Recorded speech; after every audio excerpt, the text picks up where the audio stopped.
Hi guys, मैं हूं रविंदर की। आज की वीडियो में हम डिस्कस करने वाले हैं लिंकिंग और राउटिंग के ऊपर नेक्स्ट.जेएस में। प्लीज़ इस वीडियो को स्किप भी मत करना, बहुत इंपॉर्टेंट वीडियो। अगर आपने स्किप और ये मिस कर लिया तो आप अपनी नेक्स्ट.जेएस का जो आगे का जो नॉलेज है वो आप मिस कर देंगे, क्योंकि ये बहुत इंपॉर्टेंट चैप्टर है और इसी के ऊपर पूरी की पूरी नेक्स्ट.जेएस चलती है। और यही एक फीचर है राउटिंग और लिंकिंग का जो नेक्स्ट.जेएस को रिएक्ट.जेएस से अलग बनाती है। तो चलिए फ्रेंड्स, स्टार्ट करते हैं। तो स्टार्ट करने के लिए मैंने यहाँ पे आपके लिए एक माइंड मैप तैयार करके रखा हुआ है, जो कि हमारा नेक्स्ट.जेएस ट्यूटोरियल 5th है और इसमें हमारा टॉपिक है राउटिंग और लिंकिंग। राउटिंग का आई होप कि आपको क्लियर होगा। राउटिंग मतलब कि हम किसी पेज को या यूआरएल हम सेट करते हैं, किसी भी पेज को एग्जीक्यूट करने के लिए उसका पाथ हम सेट करते हैं, तो उसको हम राउटिंग बोलते हैं। और राउटिंग को अगर हमें किसी से लिंक करना है तो वहाँ पे हम उसको लिंक बोलते हैं या लिंकिंग बोलते हैं। मान लो आपके पास 4-5 पेजेस है, तो उन पेजेस को एक्सेस कैसे करना है, तो आप उसके लिए राउट सेट करोगे।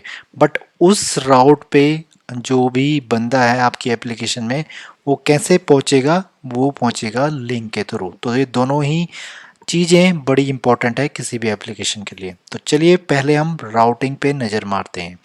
तो राउटिंग पे क्लिक करते हैं तो मैंने यहाँ पे आपके लिए काफ़ी सारी ऑप्शंस बना के रखी हुई हैं।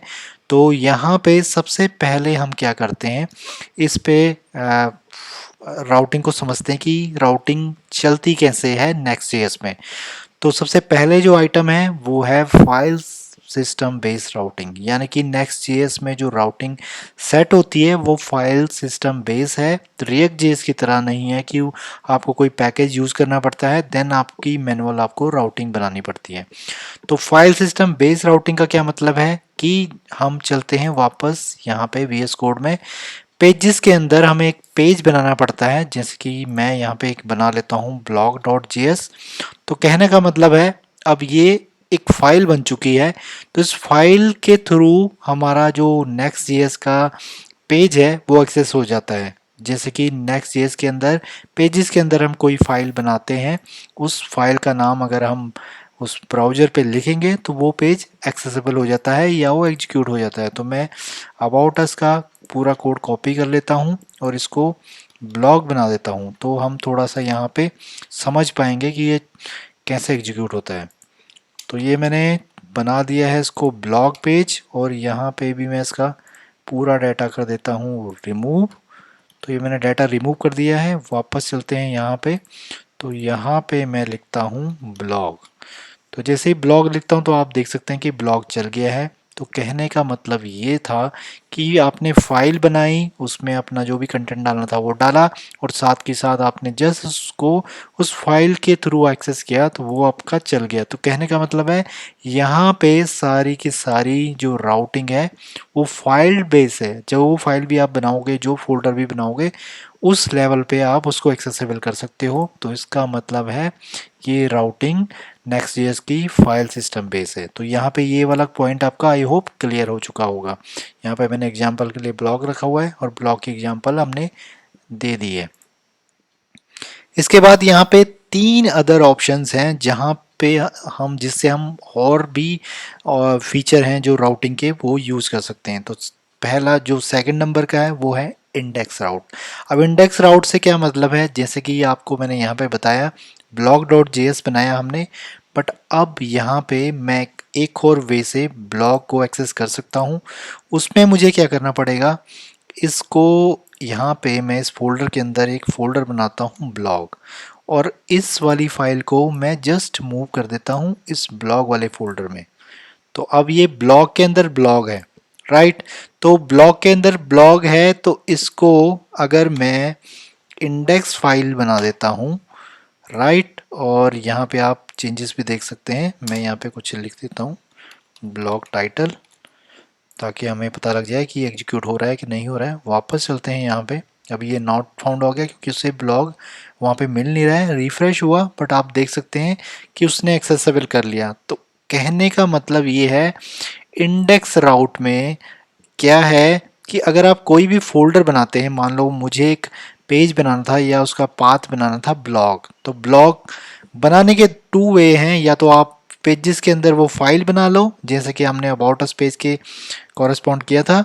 और अगर आप उस फोल्डर के अंदर एक इंडेक्स फाइल बनाते हो तो वो ऑटोमेटिकली चलती है और उसको बोला जाता है इंडेक्स राउट। ठीक है। और इस इंडेक्स राउट का एक इस फोल्डर बनाने का एक बेनिफिट ये है कि अब हम ब्लॉग के रिलेटेड और भी यहाँ पे फाइल्स बनाते हैं तो वो हमारी एज ए ब्लॉग यूज हो सकती हैं। राइट। तो जैसे कि यहाँ पे हम बात कर लेते हैं सेकंड पॉइंट में, थर्ड पॉइंट में सॉरी, नेस्टेड राउट्स का। तो नेस्टेड राउट की एग्जांपल लेके चलते हैं। यहाँ पे हमारे पास ब्लॉग है, ब्लॉग के अंदर मैं वन लेवल वाली अगर उसकी बात करूं राउट की, तो मैं यहाँ पे एक और फाइल बनाता हूँ पोस्ट डॉट जेएस। राइट। और अब मैं इसको फिर दोबारा कॉपी करता हूँ और इस पोस्ट डॉट जेएस में पेस्ट कर देता हूँ और इसका नाम रख लेता हूँ पोस्ट। और यहाँ पे भी इसका नाम रख लेता हूँ पोस्ट और यहाँ पे भी पोस्ट। राइट। तो अब इसे मुझे एक्सेस करना हो, जैसे कि अगर हम इसको क्लिक करके बाहर जाते हैं तो ये हमारा होम पेज है। अब यहाँ पे हम ब्लॉग पे क्लिक करते हैं, ब्लॉग लिखते हैं तो ब्लॉग पे चले गए। बट अब मैं यहाँ पे लिखूंगा पोस्ट तो ये नॉट फाउंड आ जाएगा, हमें ये पेज मिला नहीं। क्यों नहीं मिला? क्योंकि ये पोस्ट इस पेज फोल्डर के अंदर फाइंड कर रहा है और अबाउट अस या इंडेक्स के लेवल पे फाइंड कर रहा है, जबकि हमारा पोस्ट पड़ा हुआ है ब्लॉग के अंदर। तो हमें क्या लिखना पड़ेगा? ब्लॉग और देन पोस्ट। और जैसे ही हम ये लिखते हैं तब हमारा पोस्ट वाला वो चल जाएगा। तो अब इसको हम एक तरह से नेस्टेड राउट्स भी बोल सकते हैं या इसको चाइल्ड राउट्स भी बोल सकते हैं। और इसको हम मल्टीपल लेवल्स तक लेके जा सकते हैं। जैसे कि अब मुझे यहाँ पे अगेन मुझे एक फोल्डर बनाना था पोस्ट, तो मैं इस फोल्डर को इसके अंदर पोस्ट को मूव कर देता हूँ और यहाँ पे मैं अगेन इसको इंडेक्स डॉट बना लेता हूँ। राइट। और अब इसको दोबारा एग्जीक्यूट करके देखते हैं तो ये हमारा चल पड़ेगा। अगेन हम इसको एक और लेवल लेके जाते हैं। पोस्ट के अंदर, ब्लॉग के अंदर होती हैं पोस्ट और पोस्ट के अंदर होते हैं कमेंट्स। तो मैं अब इसको कमेंट लिखता हूँ, कमेंट। और कमेंट के अंदर हम अगेन ऐसी ही एक फाइल बना लेते हैं इंडेक्स डॉट जेएस। सॉरी यहाँ पे मिस्टेक हो गई है। तो इंडेक्स डॉट जेएस बना दी हमने।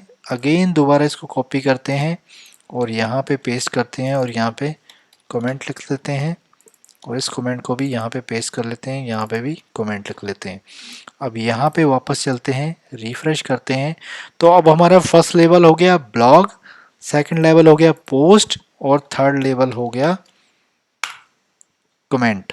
तो कमेंट अब ये तीसरे लेवल पे चल चुका है। तो यहाँ पे भी हमें ये थोड़ा सा चेंज करना पड़ेगा, पाथ चेंज करते हैं, रिफ्रेश करते हैं तो ये हमारा कमेंट वाला भी चल पड़ा है।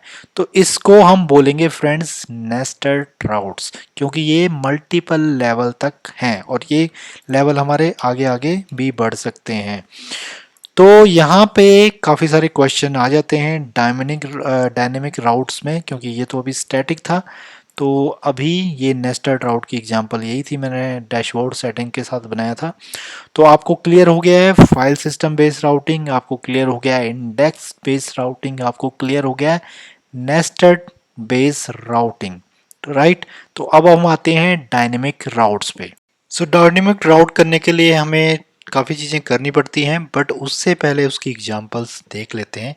तो यहाँ पे मैंने कुछ एग्जांपल्स इसकी बना के रखी हैं। आप देख सकते हैं कि पहली जो एग्जांपल है वो हमारा जो यूआरएल बन रहा है उसका ब्लॉग स्लैश और पोस्ट का नाम या उसका स्लग। राइट। सेकंड भी ऐसा ही है सेम, बस वो चेंज हो रखा है थोड़ा सा उसका स्लग। तीसरी एग्जांपल जो है वो थोड़ी सी हमारी नेस्टेड लेवल तक चली जाती है, जैसा कि हमने ऊपर वाले केस में किया था। बट यहाँ पे ये सारी चीज़ें थी स्टैटिक, यानी कि ये हम एक फिक्स कर देते हैं। और यहाँ पे जो केस है वो है डायनेमिक। अगर आप ब्लॉक को छोड़ दिया जाए वो सारी की सारी चीज़ें डायनेमिक है, यानी कि पैरामीटर से पास होती हैं। और चौथी एग्जांपल है ये दोनों ही पाथ हमारे डायनेमिक हैं। राइट। तो वन बाय वन करते हैं, पहले ये और ये वाली एग्जांपल करके देखते हैं। तो चलते हैं वापस कोड लेवल पे। कोड लेवल पे हमें क्या करना पड़ेगा, ब्लॉक, क्योंकि यहाँ पे आप देख सकते हैं कि ब्लॉक के अंदर है वो डायनेमिक चीज़। अब यहाँ पे हमारा ब्लॉक इंडेक्स से चल रहा है और यहाँ पे हम पेज भी देख सकते हैं कि ब्लॉक का टाइटल वो इंडेक्स से चल रहा है। तो अब हम इसको थोड़ा चेंज कर देते हैं ताकि इसकी थोड़ी सेंस बन सके। तो इसको ब्लॉक कर देते हैं, इसको ब्लॉक टाइटल नहीं करते हम। तो ये ब्लॉग पेज है। अब ब्लॉग के अंदर काफ़ी सारी पोस्ट हो सकती हैं, राइट। तो अब हम क्या करते हैं, यहाँ पे एक फाइल बनाते हैं डायनेमिक राउट की। वो कैसे बनेगी, स्क्वायर ब्रैकेट्स, स्क्वायर ब्रैकेट के अंदर जो भी आपने उसका नाम रखना है, जैसे कि मैं स्लग रख लेता हूँ या मैं उसको यूआरएल भी रख सकता हूँ, यूआरएल, राइट, या मैं पाथ भी रख सकता हूँ, कुछ भी आप रख सकते हो। तो मैंने यूआरएल रखा, इसका नाम बना दिया है फाइल का, स्क्वायर ब्रैकेट के अंदर यूआरएल और फिर लास्ट में डॉट जीएस। अब इसको पूरा एज इट इज हम कॉपी कर लेते हैं। इसको कॉपी कर लिया है। अब इसका नाम मैं पोस्ट रख लेता हूँ, क्योंकि ब्लॉग के अंदर पोस्ट होती हैं तो मैं इसको पोस्ट बना लेता हूँ। और यहाँ पे भी फिलहाल मैं इसको पोस्ट ही रख लेता हूँ। तो अब हम क्या करते हैं, वापस चलते हैं यहाँ पे ब्राउज़र पे। तो ब्लॉग के अंदर पोस्ट है और पोस्ट को आगे हम यही लिखते हैं, हेलो वर्ड, हेलो वर्ड लिखते हैं, एंटर मारते हैं। तो आप देख सकते हैं ये यूआरएल हमारा चल पड़ा है। अब इसमें हम कुछ भी अगर लिखते हैं तो वो हमारा एग्जीक्यूट होगा।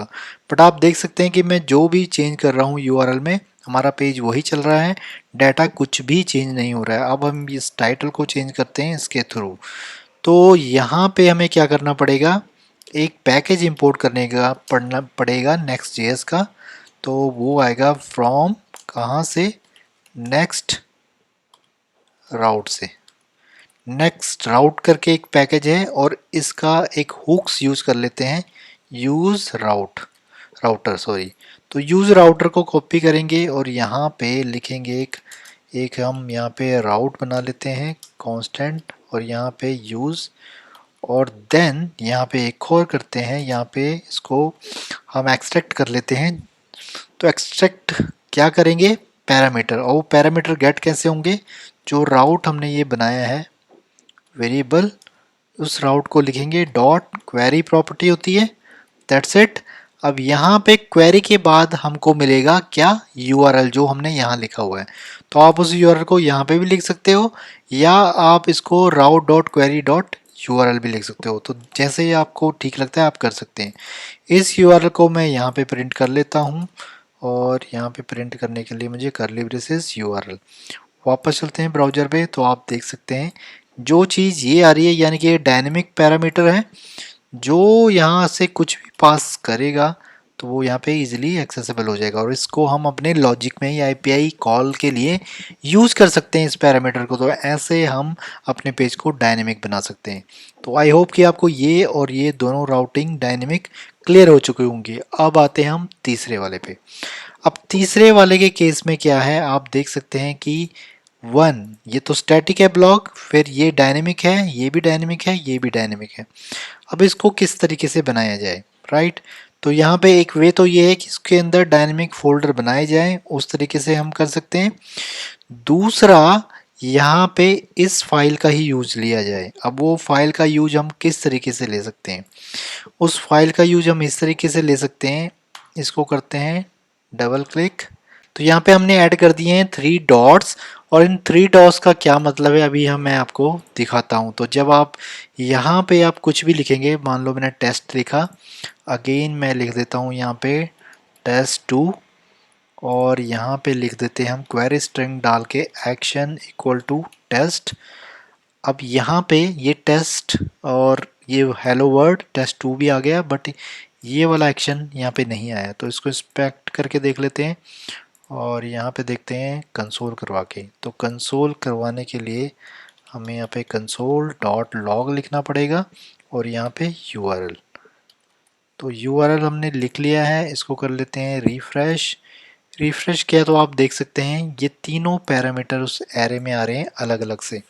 अब ये एक्शन वाला क्यों नहीं आया, एक्शन वाला कंसीडर होगा एक अलग से पैरामीटर, राइट।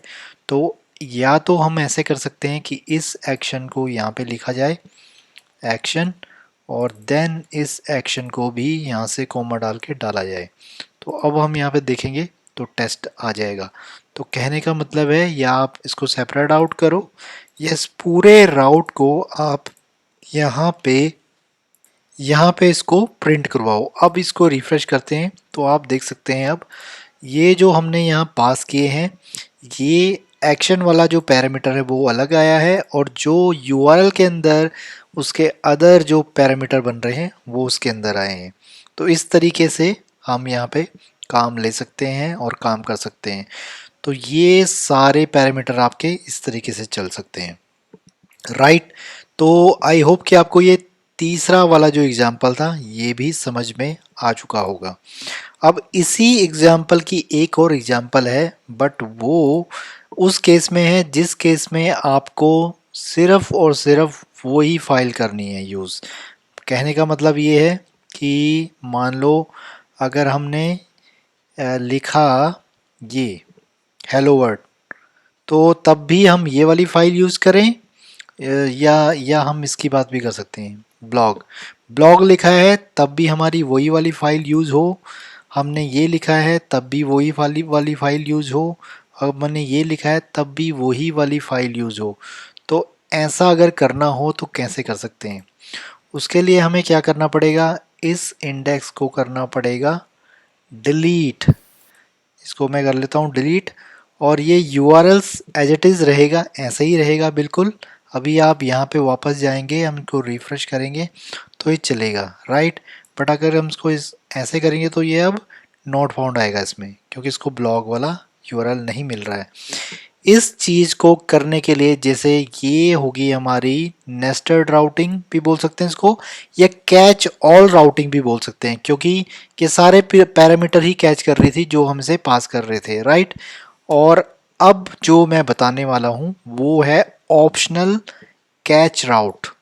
ऑप्शनल कैच राउट इसलिए है कि आप चाहे ब्लॉग पास करो, चाहे पोस्ट पास करो, चाहे नेस्टेड लेवल आप यूआरएल पास करो, तो आपका वो वाला जो फाइल है वही कॉल होगा, राइट। तो अभी हमारे नेस्टेड लेवल में वो फाइल कॉल हो रही है पर ब्लॉग के केस में नहीं हो रही है।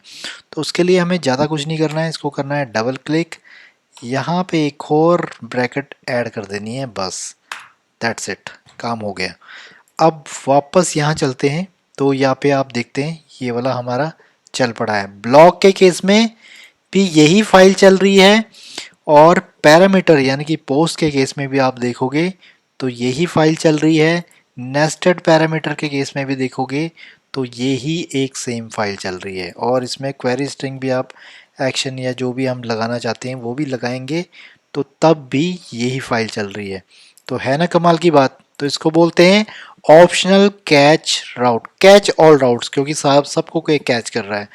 तो ये था डायनेमिक राउट का 3 वर्जन, ठीक है, 3 वर्जन था। एडिशनल मेरे को आपको कैच और ऑप्शनल कैच दोनों आपको यहाँ पे डिस्कस कर दिए। अब आते हैं हम यहाँ पे फोर्थ वाले पॉइंट पे। फोर्थ वाले पॉइंट में क्या है, हमें ये जो राउटिंग चाहिए दोनों ही डायनेमिक चाहिए, यानी कि यूजर का नेम भी डायनेमिक चाहिए जो कि रविंदर ने की है या रविंदर है, और फिर पोस्ट। अब एक एग्जांपल आपको दिखाना चाहूँगा। ये एक वेबसाइट है dev.io और यहाँ पे ये सारे हमारे ब्लॉगर हैं, कुछ इन्होंने अपनी अपनी पोस्ट लिखी हुई है। अब फर्स्ट पोस्ट को हम ओपन करते हैं तो आप देख सकते हैं साइट का नाम है, उस यूज़र का नाम है और उस ब्लॉग का टाइटल या स्लैग है। सेकंड यूज़र की पोस्ट को ओपन करते हैं तो यहाँ पे भी आप देख सकते हैं सेम एज यही है, उसका यूज़र का नेम है और देन वहाँ पे आगे वो चीज़ है। अब यहाँ पे हम बैक चलते हैं और यहाँ पे चलते हैं। इस चीज़ को अगर कर रहा हूँ तो कैसे हो सकती है ये चीज़, यहाँ पे हमें एक फोल्डर बनाना पड़ेगा, राइट। फोल्डर कैसे बनाएंगे, सेम एज वैसे ही बनाएंगे जैसे हमने फाइल बनाई। इसको लिख देता हूँ मैं यूजर नेम। यूजर नेम का एक फोल्डर बना दिया है, किसके अंदर, पेजेस के अंदर। अब इस पेजेस के अंदर अगेन मुझे एक फाइल बनानी है सेम एज जैसे कि हमने उसके केस में बनाई थी, पोस्ट के केस में। तो मैं इसको पोस्ट डॉट जी एस बना लेता हूँ। पोस्ट डॉट जी एस बनाई है, मैं सेम एज यही कोड कॉपी करता हूँ जो ब्लॉग डायनेमिक राउट में किया था। इसको कर देते हैं हम पेस्ट। इसका नाम भी हमने पोस्ट रखा है, ठीक है, बट इसको हम थोड़ा सा चेंज कर देते हैं, यूजर्स पोस्ट रख लेते हैं ताकि वो थोड़ा सा क्लियर हो जाए हमको।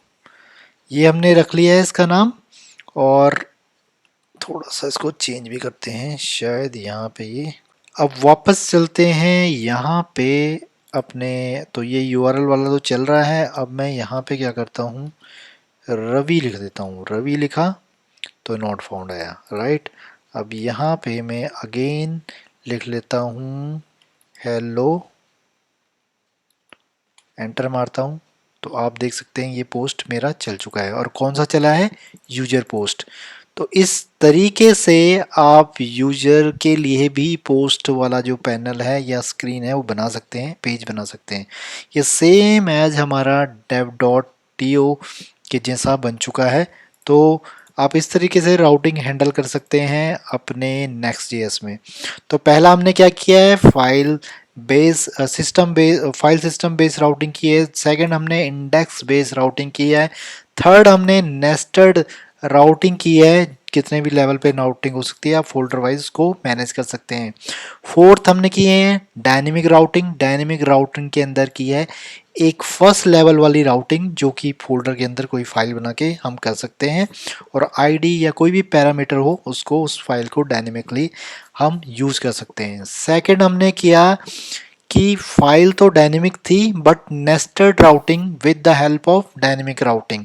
उसके लिए हमने कैच ऑल वाली जो टेक्निक थी वो हमने फॉलो की। और एडिशनल हमने इसमें क्या किया, हमने ऑप्शनल कैच ऑल भी किया ताकि हमारी एक ही फाइल से ये सारे काम हो जाएं। और फोर्थ नंबर पे हमने क्या किया है, यूजर बेस्ड, दोनों ही यूआरएल डायनेमिक थे। यूजर भी कितने सारे हो सकते हैं, उसकी पोस्ट भी हो सकती हैं। तो हमने दोनों ही फोल्डर डायरेक्टरी भी डायनेमिक की और देन उसका आगे जो पैरामीटर या फाइल थी वो पेज भी हमने डायनेमिक किया। तो ये डायनेमिक राउटिंग आपकी यहाँ पे एंड हो गई है।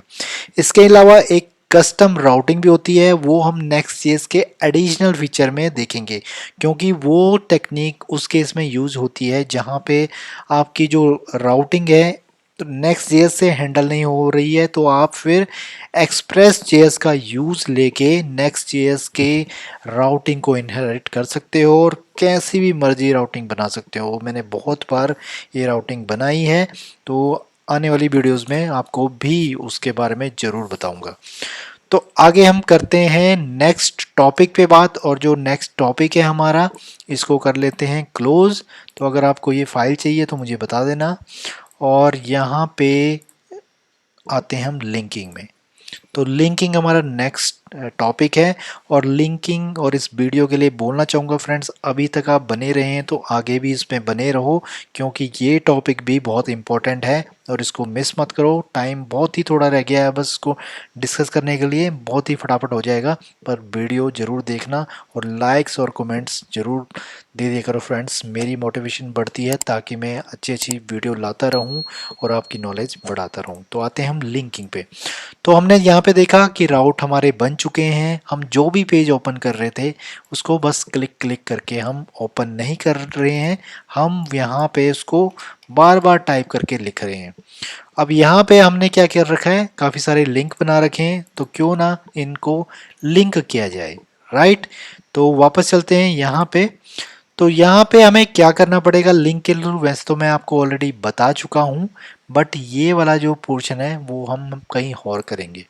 हम चलते हैं कंपोनेंट्स। कंपोनेंट्स के अंदर लेआउट, लेआउट में नहीं सॉरी, हेडर्स में जाएंगे और फुटर्स में भी। तो ये आ गया हमारे हेडर वाली फाइल में, और हेडर वाली फाइल में हमें एक पैकेज इंपोर्ट करना पड़ेगा। उससे पहले अगर मैं आपको बोलूं कि आपको अबाउट अस का पेज के साथ अबाउट अस लिंक करना है तो आप कैसे करेंगे। तो सीधा फंडा है, हम क्या करते हैं HTML में, और यहाँ पे हम क्या करते हैं उसका लिंक लिख लेते हैं। जैसे हमारे केस में यहाँ पे अबाउट है और इस अबाउट को लिंक कर लेते हैं। यहाँ पे जो ये टैग है हमारा यहाँ पे बंद होगा, यहाँ से इसको कट कर लेता हूँ, पेस्ट कर लेता हूँ। तो ये हमारा लिंक बन चुका है, राइट। वापस चलते हैं यहाँ पे, तो आप देख सकते हैं यहाँ पे इसका जो कर्सर है वो भी चेंज हो चुका है, हैंड में आ रहा है। तो आप जब भी इस पर क्लिक करेंगे तो ये वाला पेज आपका ओपन हो रहा है। वापस चलते हैं, यहाँ पे आपको शायद पता नहीं लगेगा, तो ये होम पेज है, इस पर क्लिक करता हूँ तो अबाउट अस पेज आया। अबाउट अस पेज तो आया है बट ये रीलोड होके आया है। अगर आप यहाँ नीचे स्टेटस बार भी देखो तो ये रीलोड हो रहा है पेज, नॉर्मल जैसे हमारी एचटीएमएल में होता है। तो अब हमें ये चीज़ रोकनी है इसमें, राइट, हमें ये चीज़ रोकनी है। तो उस केस में हमें क्या करना पड़ेगा? उस केस में हम नेक्स्ट जेएस का प्री डिफाइन फीचर यूज़ करेंगे, इंपोर्ट, और यहाँ पे लिखेंगे लिंक, और लिंक लिखेंगे तो ये पैकेज होता है हमारा इनहेरिट नेक्स्ट के अंदर से लिंक से। अब जहाँ पे हमने ये एंकर टैग यूज़ किया है वहाँ पे हम लिख देंगे लिंक, और यहाँ पे भी लिख देंगे लिंक, राइट। तो ये हो चुका है बट इसमें अभी एक मिस्टेक है, बट फिर भी हम इसको रन करके देखते हैं। यस, बिल्कुल ये वर्क कर रहा है, ये बिल्कुल वर्क कर रहा है, और बट ये चल चुका है। बट यहाँ पे एक प्रॉब्लम है, प्रॉब्लम ये है कि अगर आपको इस लिंक पे कोई क्लास लगानी है, कोई फॉन्ट चेंज करना है, तो वो आप इस लिंक पे लगाएंगे तो वो स्टाइल यहाँ पे आपकी लगेगी नहीं, राइट। हम इसमें एक बार ट्राई भी करके देख लेते हैं। तो मान लो मुझे उस लिंक का कलर चेंज करना है और मुझे उसको कलर बनाना है रेड, तो अब देखते हैं वो रेड बनता है कि नहीं। रिफ्रेश करते हैं तो ये रेड नहीं बना है, पड़ेगा। हम इसको एंकर टैग लिखेंगे सेम एज, और जो यूआरएल है वो तो हमारा यहाँ चले गया है href, बट इसको एज इट इज़ लिखेंगे। और देन इस वाली स्टाइल को अगर आप यहाँ पे लिखोगे और रिफ्रेश करोगे पेज को तो आप देख सकते हैं ये चेंज हो गया। और अब इसका हम इंस्पेक्ट करके भी देख लेते हैं।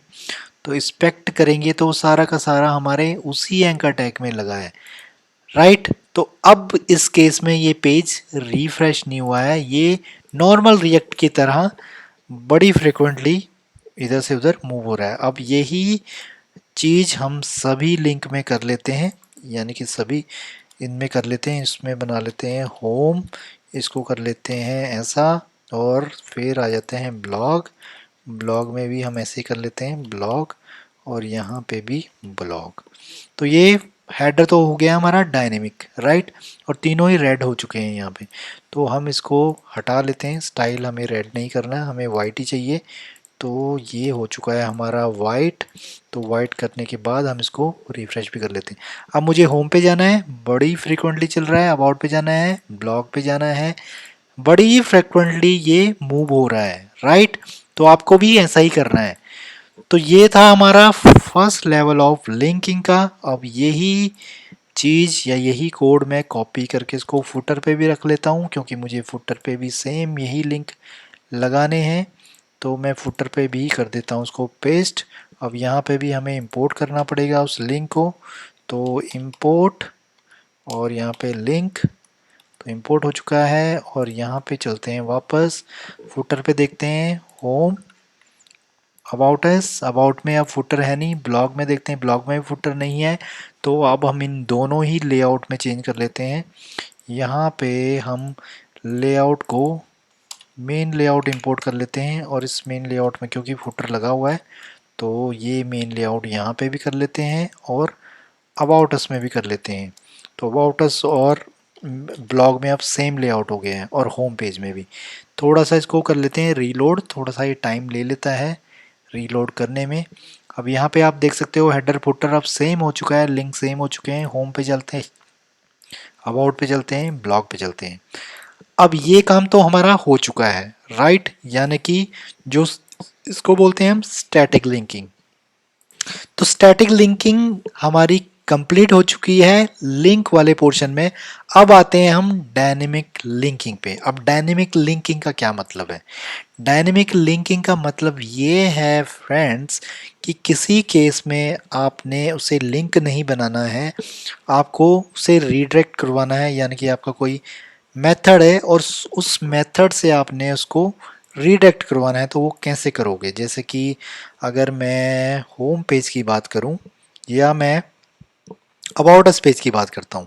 अबाउट अस पेज में मैं एक बटन बना लेता हूं, यहाँ पे एक मैं बटन बना लेता हूं। एक मैंने बटन बनाया है, और इसके ऑन क्लिक पे मैं क्या चाहता हूं कि कुछ रन हो या एग्जीक्यूट हो या अलर्ट हो। ये हम करके देखते हैं पहले। तो ये बटन बन चुका है और इसको मैं इसका नाम मैं बैक रख लेता हूँ, ठीक है। और यहाँ पे इसको ऐसे भी रख, ऐसे नहीं सॉरी, ये वाले साइन रख लेते हैं, ये वाले, सॉरी ये, चलो इसको ऐसे ही रख लेते हैं, ठीक है। वापस चलते हैं यहाँ पे और अबाउट अस पेज में यहाँ पे बैक बटन है, क्लिक करता हूँ, अलर्ट आ गया है, राइट।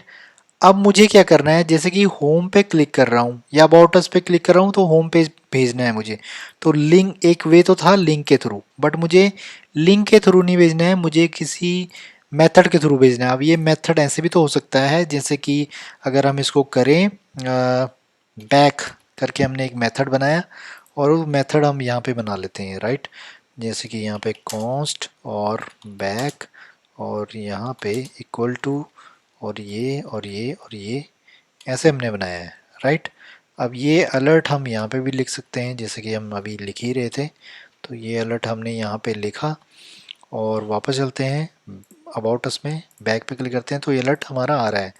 अब मुझे इसके थ्रू, यानी कि इस जेएस कोडिंग के थ्रू मुझे वो रिडायरेक्ट करना है होम पेज पे। तो मुझे क्या करना पड़ेगा इसके लिए, तो मुझे वही सेम की चीज़ करनी है जो हमने लास्ट अभी किया था डायनेमिक राउटिंग के टाइम। यहाँ पे एक पैकेज हमें यूज़ करना है, वो क्या है, यूज़ राउटर का ही, यूज़ राउटर। और यूज़ राउटर को, इस हुक्स को अगेन हम यहाँ पे कॉल करेंगे और इसको राउट अगेन लिखते हैं, यूज़ राउटर। और अब हमें क्या करना है ये देखते हैं। तो हमें यहाँ पे कुछ ज़्यादा नहीं करना है, राउट हमने लिख किया है, हुक्स लिख लिया है। अब हमें यहाँ पे लिखना है राउट डॉट पुश। क्या लिखना है, राउट डॉट पुश। अब इस राउट डॉट पुश में हमें क्या करना है, जस्ट उस पेज का पाथ देना है। तो होम इस ये है हमारा पाथ, और इस अलर्ट को भी हम डिलीट कर लेते हैं, राइट। तो अब वापस चलते हैं पेज पे, इसको थोड़ा सा रीलोड करके देख लेते हैं। रीलोड कर लिया है हमने, होम पे चलते हैं, अबाउट पे चलते हैं, ब्लॉग पे चलते हैं, तो ये पेज तीनों ही वर्क कर रहे हैं। अब चलते हैं अबाउट अस पे, अब इस बैक बटन पे क्लिक करते हैं। जैसे ही बैक बटन पे हम क्लिक करते हैं ये चले गया होम पेज पे, राइट। तो आपने देखा कि हम लिंक के थ्रू तो कर ही सकते हैं, जैसे कि हमने यहाँ पे किया था, लिंक वाला हमने जो पोर्शन था वो हमने किया इंपोर्ट, और देन हमें ये, जैसे कि हम कंपोनेंट के केस में करते हैं, उस कंपोनेंट का रैपर सेट किया और देन उसको लिंक किया। तो ये हमारी स्टैटिक लिंकिंग इससे चल गई। और अब हमने ये यूज़ राउट हुक्स के थ्रू या राउटर पैकेज के थ्रू हमने डायनेमिक लिंकिंग भी कर ली। तो ये दोनों ही चीज़ें हो गई हैं क्लियर आपको। अब आते हैं हम शैलो राउटिंग पे। अब शैलो राउटिंग क्या है, तो शैलो राउटिंग की थोड़ी सी डेफिनेशन बता दूं कि होता क्या है फ्रेंड्स। अभी हमने इसमें जैसे कि नेक्स्ट जेएस बनी किस लिए है, एसएसआर या सीजेआर के लिए बनी है, यानी कि सर्वर साइड रेंडरिंग और स्टैटिक जनरेशन, ठीक है। और स्टैटिक जनरेशन रेंडरिंग इन दोनों के लिए बनी है। तो यहाँ पे अभी हम दोनों का कॉन्सेप्ट नहीं कर रहे हैं, वो हम आने वाले ट्यूटोरियल्स में करेंगे। बट अभी के लिए आप ये समझ लो कि ये जो डाटा है वो आपका सर्वर साइड रेंडरिंग से आ रहा है, ऐसी एपीआई के थ्रू आ रहा है जो सर्वर रेंडर करता है, राइट। और शैलो राउटिंग से क्या होता है, जब आप शैलो राउटिंग यूज़ करते हैं, जैसे कि अगर मान लो ये सारा डाटा आपका सर्वर रेंडरिंग से आ रहा था, मतलब कि आप क्लिक कर रहे हो तो ये पूरा डाटा सर्वर से आ रहा है। क्लाइंट साइड एपीआई की बात नहीं कर रहा हूँ जो कि आप वेब हुक्स में यूज़ करते हो, या आप जो फैच में यूज़ करते हो, जो क्लाइंट साइड में या कंपोनेंट लेवल पे यूज़ करते हो, पेज लेवल की बात कर रहा हूँ मैं। तो उस केस में शैलो राउटिंग अगर आप यूज़ करते हो तो आपका पेज तो नेविगेट नहीं होगा और स्टेट चेंज होगी।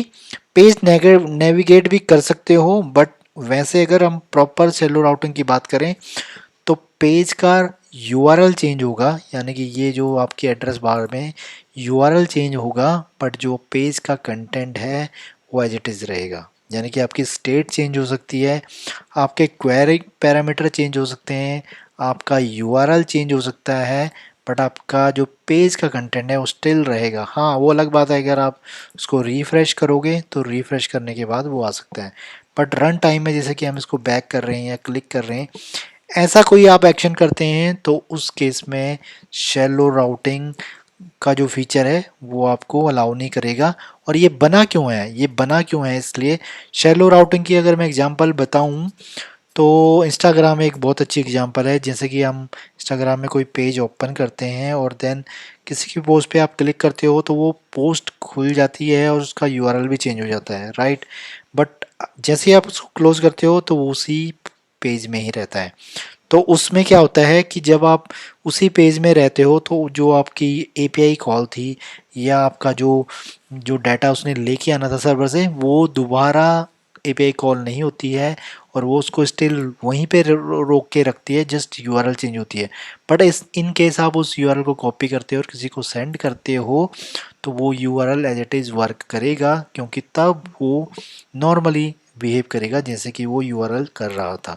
तो अब प्रैक्टिकल करके देखते हैं शैलो राउटिंग में। तो शैलो राउटिंग करने के लिए तो हमें ज़्यादा कुछ नहीं करना है, हमें जस्ट इसमें दूसरा पैरामीटर यूज़ करना है। और उस पैरामीटर में क्या करना है, जैसे यहाँ पे अपने फर्स्ट केस में जहाँ पे भेजना था उस यूआरएल को, राइट। और यहाँ पे हम क्या करते हैं, जिस पेज में हम हैं वो हम लिख लेते हैं और जहाँ पे हमें भेजना है वो लिख लेते हैं।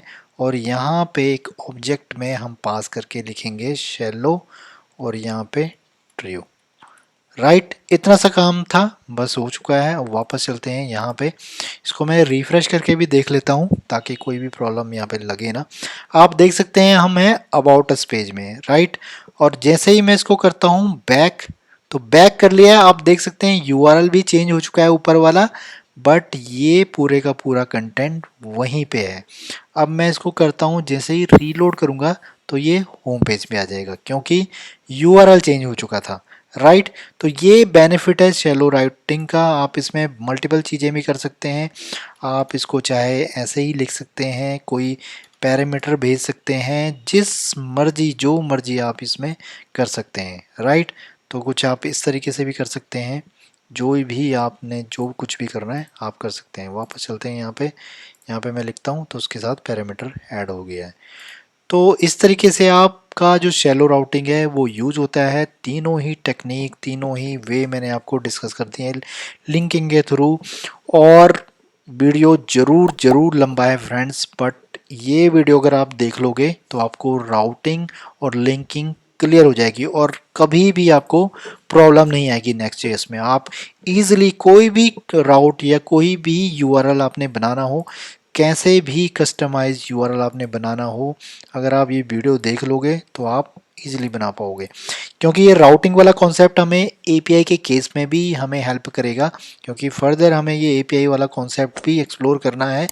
तो अगर आप ये राउटिंग वाला कॉन्सेप्ट समझ लेते हैं तो सेम वे हम इस एपीआई वाले में भी इसको यूज़ में लाएंगे। एपीआई वाला जो ट्यूटोरियल है मैं जल्दी ही इसको प्लान करूँगा और दोनों ही तरह के एपीआई आपको यहाँ पे बना के दिखाऊंगा। एक एक्सटर्नल होगी और एक इंटरनल होगी नेक्स्ट जेएस में, और एक सेपरेट इंटरनल भी बोल सकते हैं उसको, बट इस एपीआई फोल्डर को बिना यूज़ किए हुए, यानी कि हम एक्सप्रेस जेएस की सहायता से हम नोड जेएस का सर्वर इन हाउस यानी कि नेक्स्ट जेएस के अंदर यूज़ करेंगे और उसके थ्रू भी हम यहीं पे एपीआई लिख सकते हैं। तो ये दोनों तीनों ही मेथड हम यूज़ करेंगे आगे।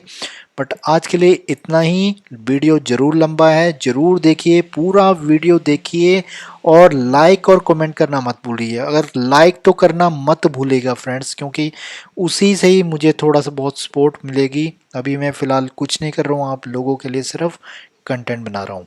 ठीक है, तो मिलता हूँ आपको नेक्स्ट वीडियो में। Till then keep learning, keep watching.